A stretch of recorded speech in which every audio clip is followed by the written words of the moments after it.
So trust in CTV is a really interesting topic, and I think there's two types that are worth focusing on. So trust between buyers and sellers, and then trust between publishers and their vendor partners.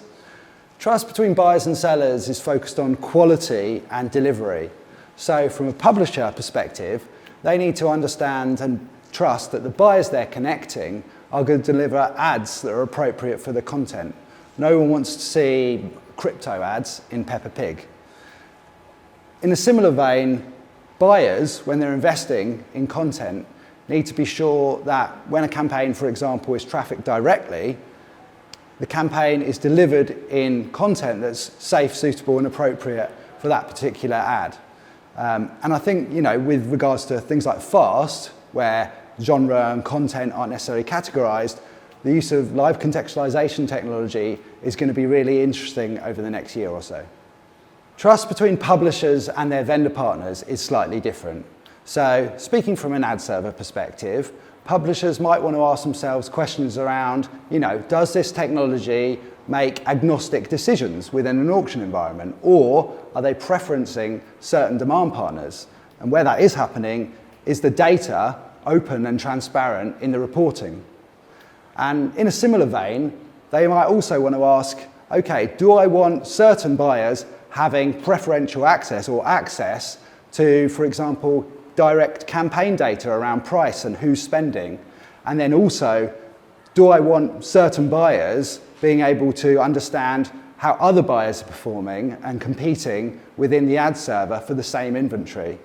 I think it's a really interesting debate and one that's going to be hotly contested over the next year.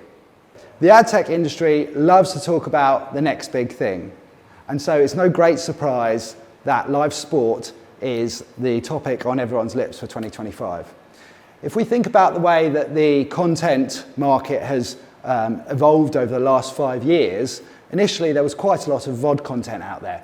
And VOD is, pre-categorized with content and genre signals, and also the way it's consumed is quite linear.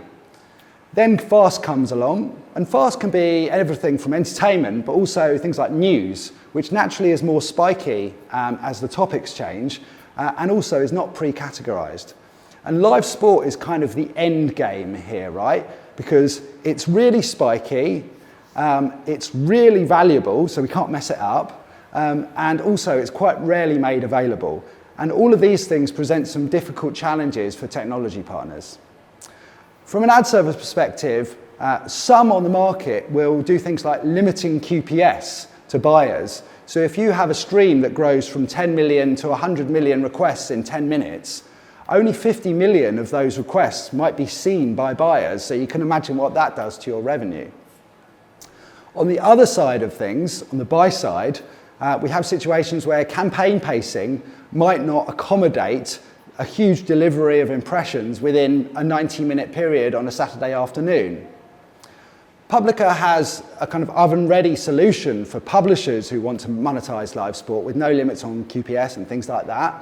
And it's really heartening to see SSPs and DSPs on the demand side evolving their strategies to lean into live sport. I think, if we're going to entice rights holders to put more of their inventory in the programmatic supply chain and trust that it's going to be monetized, with something we're going to have to solve as an industry.